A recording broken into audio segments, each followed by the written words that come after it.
Sean. But he used to say that Kias were so cheap that they would sell you two because if the first one broke, they wanted you to have a second one on hand. Terrible. All right. So what brought this conversation on about? So like in the 80s with the oil gas crisis and 73 was the oil gas crisis, but the response to the consumer market had kind of changed the demographic of who was buying what, right?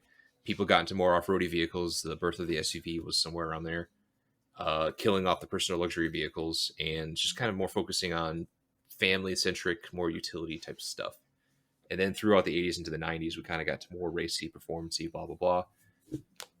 History repeats itself. We're back now down to we've gotten to cars now which have gotten more expensive, and Steven and I have kind of thoughts about this, but you can't buy a cheap car anymore. They don't exist. Chevy got rid of the manual Spark for this year, and next year I think it's going to go to the fact that you can't get a sub $15,000 car. And I'm bringing up the point of where is there now a market to make a sub $15,000 car and sell it to the masses, even if it's like an 80-mile range EV or, you know, an EV with crank windows, maybe? Steven? Yeah, so there's a few things in play here. And I was just talking to Craig about this. Up until, I would say, about 3 years ago, I used to absolutely dispute the whole cars getting more expensive thing. Because I was like, you know, adjusted for inflation and everything else, it's just not true. So up until a few years ago, you could still get a sub $10,000 brand new car with reasonable options and have a decent car for under 10 G's. Right. And like, they're just not that expensive. But here in the last couple of years, Ford quit making cars entirely, unless you count the Mustang. GM, like Craig said, dropped the Spark. Dodge dropped the Dart, which I think was their only entry level thing. No, they dropped the manual Spark. Yeah, GM dropped the manual Spark. They dropped the manual Spark. The Spark EV and the Spark All-Track or whatever their off-roady thing is. Yeah. So the interest in base model commuter spec vehicles is just kind of gone. Just not there. And I don't know. From an OE standpoint, I don't really know what the right answer is there. I know one place that has caused this is actually regulation changes, right? So under current regs for a lot of things, it's just really hard to produce what we grew up with as far as a, the proverbial beer can, car, engine, four wheels, and that's basically it. Yeah, you just can't produce that anymore. Right? Everything's got to have tire pressure monitoring, stability control, backup cameras, 18 airbags, all that jazz.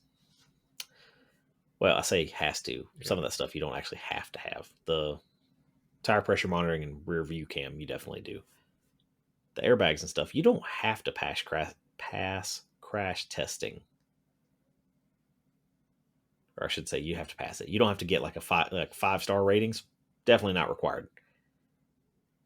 Now, would the market buy something with garbage crash test? You don't think so? I think it would.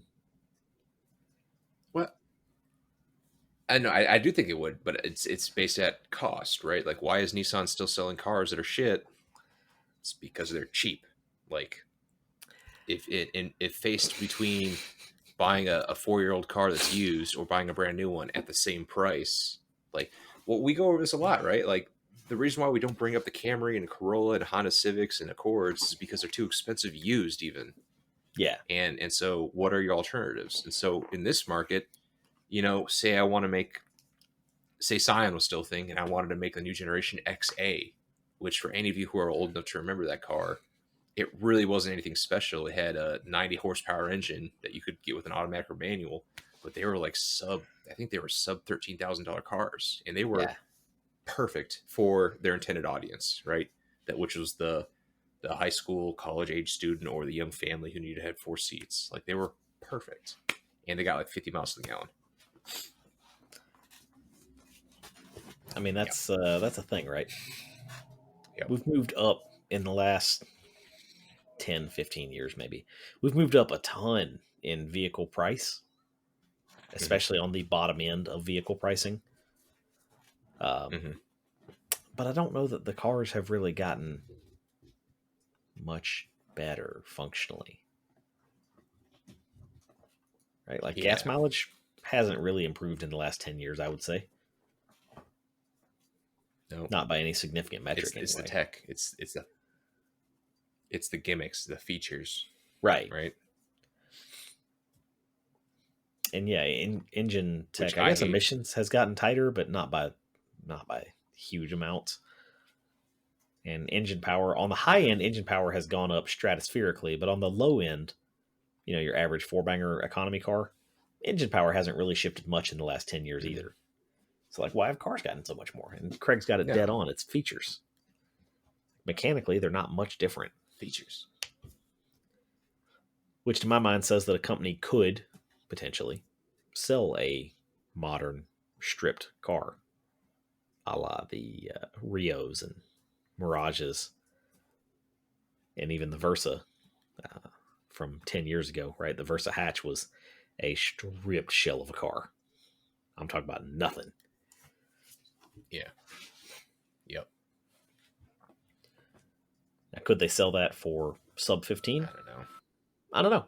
I think so. But I'm not an OE, so you never know. So, fast forwarding now to what we know now, the issue that we talked about, and I'm going to cover this quickly. Last year, we brought attention to the cheapest manual hatchback that wasn't a complete piece of junk, which was at a dealership down the road from where I'm at. That way, was Bob Stahl Chevrolet was selling a 2020 Chevy Spark LS in manual, which came with airbags. It came with a rear view camera, came with TPMS, manual with crank windows for less than $10,000 brand new. And we have seen those cars now. If you were to go out and try to buy a 2021 or 2020, they're up to like $15,000, $16,000 for whatever reason. The price hike went up. And I'm over here like, so if I wanted to buy a $20,000 car, now I got to spend $30,000 for the same thing a year later. I just don't get it. That one I don't 100% get, but like it makes sense looking at the trend. Mm-hmm. The one I was mentioning just a minute ago, Ford killing off their sedan line or their car line. Dodge effectively has killed their car line, unless you count the Charger and Challenger. Mm-hmm. For various reasons, I guess companies are just dropping out of the cheap, what would you call entry level? That's a better word, I think. Entry level car. They're just dropping out of it. Yeah. Now Ford has outright said it's a profit margin thing. Yeah. There's just more profit in CUVs, so they'd rather sell the CUVs. Mm-hmm. And see, yeah, Toyota killed off the Yaris. Mm-hmm. Same reason. They're selling the, what is that, the CHR now? Oh, man. But yeah, so they're giving up on the Yaris. Anyways.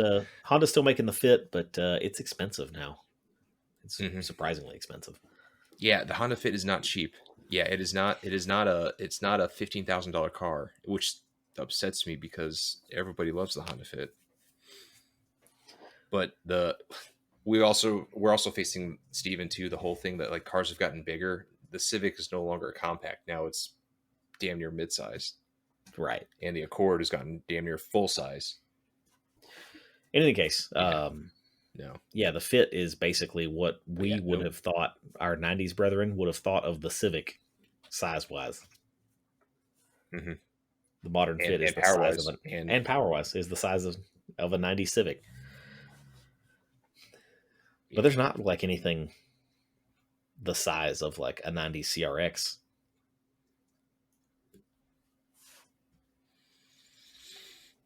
Nope. We just don't make small, cheap cars anymore. I know some of our listeners may not think of the CRX as a cheap economy car because of what happened to them now, where the prices are all stupid. But back in the day, the CRX was actually cheap, like cheaper than a Civic. Mm-hmm. Yeah. And if you wanted the nice Civic, you got the Del Sol. Ooh, fancy. That was a couple years later, but yeah. Yeah. Yeah, it's nobody's making a cheap car anymore. And I do believe that it's possible as far as margin and everything else. Like, it's totally possible. regulations would make it difficult, I think. But the big push, I think, and the reason we're not seeing them is not that it's not profitable to make them or anything. I think it's a consumer thing. Sales, I would assume, sales numbers have proven that they're just not big sellers. Yeah. I mean, I know the Spark Well, has not been a hot is seller for that several in part years. is that not in part due to the consumers buying them, or is it in part due to dealerships, which are the worst? They're worse than lawyers. Is it due to dealerships trying to upmarket and upsell people onto bigger vehicles so they get higher profit margins? Like, I have to think at a certain point now, it's not necessarily consumer based, but it's now, oh, you came in for a sub $15,000 car. What if I can get you to a $30,000 car but make the payments the same? 100%. Right. Although that's not entirely the deal. Well, we'll talk about that in a few. That's not just a dealer thing. Ford Mm-hmm. outright admitted that's why they killed their car line. Mm-hmm. Because there's more profit for them in selling, instead of a Fiesta for 13, 14, they can sell an Mm-hmm. EcoSport for like 19. It's the Yeah. same Well, drive and you're line, also not same cross chassis. It costs them very similar amount of money to build, Yeah. but you can sell it for $6,000 more because it's a Yeah. And crossover they're also utility not thing. cross competing with cheaper. Yeah, they're not cross competing with the Japanese small vehicles, which, Right. the Fiesta versus a Yaris, I guess, to consumers, people are going to pick the Toyota. This whole yeah, this whole topic got spurned on by basically China's looking at selling some of their cars over here in the US, and I think they're running into the whole, they got negative stigma, and then they have like, different crash test ratings and blah blah blah. But the point is that out in China, they can sell you a $5,000 vehicle that has four wheels and it gets you to point A to point B, and it sells 10 to 1 to anything else that's major OE. In short, what we decided on, or what we talked about at least here, is that the OE could make a cheap vehicle, and American Right. OEs won't because they don't have the profit margins. The Asians won't because they're not going to sell them as much as they would sell probably Corolla. And some of that is in due part to dealerships. Other part is due that to Americanism in general, saying that you can have more. I'm And going to call it American. essentially, what? Go ahead. So I would definitely lean towards the Americanism because most of the OEs that are global Mm-hmm. Mm-hmm. sell small, cheaper cars. They just don't sell them in the States. Yeah, yeah, yeah. Like, they still have a huge presence of hatchbacks out in the European colonies, and Yep. I called it colonies. Damn it. I would love to have a Renault RS 220. Like, I think that would be the coolest hot hatch to have. There's no market for that in the US. We killed the Focus RS because we didn't buy enough of them. But not Thanks, even the guys. hot ones. I'm just talking about the basic ones, right? Like the Yeah, the Focus and Fiesta are still selling over in Europe. they have the Ford Ka. I know that. The Ka, which is the one size down from the Fiesta, even. What they have, the Volkswagen has the Igo. No, that's a Toyota Igo. Toyota, yeah. Yeah, Mazda still has the Volkswagen. 2 in other markets. Yeah, I like it too. 2 makes me happy. Yeah. So I'm saying the OEs can do it and they are doing it, just Yeah, not just here. not here. Yeah. So for everybody that whines about new cars got too expensive, you did this to yourselves. Yeah.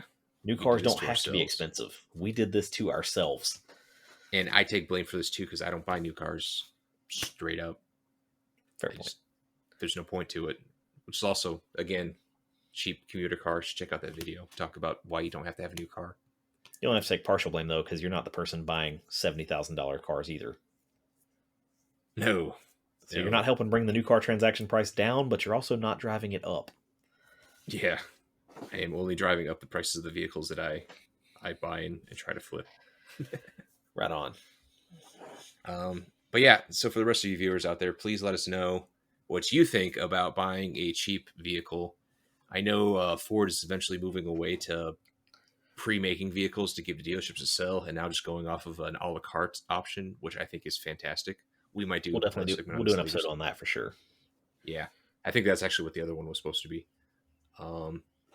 Yeah, but please let us know in the comments what you actually think about the whole cheap car, and if your family or you're in a situation where you would rather have your, say, a $40,000 vehicle, and then you would you would front for a $6,000 cheap runaround car.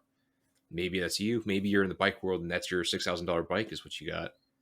Please let us know. And then for those of you who have paid attention to all the way to the end of this, let us know what your favorite small car that we don't get in the USA is. And if you're not from the USA, what is a car that we build here that we haven't given you guys?